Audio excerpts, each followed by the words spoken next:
نقیب محفل جناب امجد فروخ بھٹی صاحب جنہوں نے سانو کل دعوت دیتی، اور تمام علماء کرام دا شکریہ ادا کرنا، تے خصوصاً خان عرفان خان لشاری صاحب، میں بڑی خوشی ہوئی تھانو ویکھ کے۔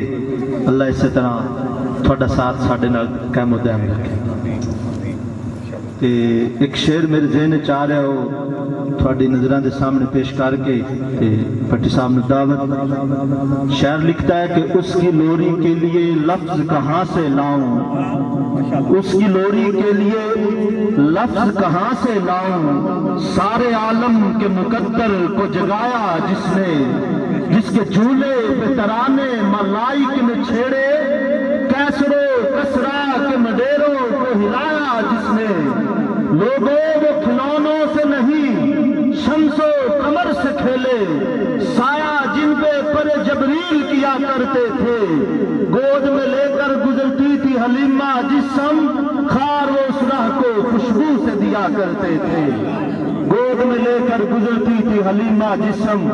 خار وہ اس راہ کو خوشبو سے دیا کرتے تھے۔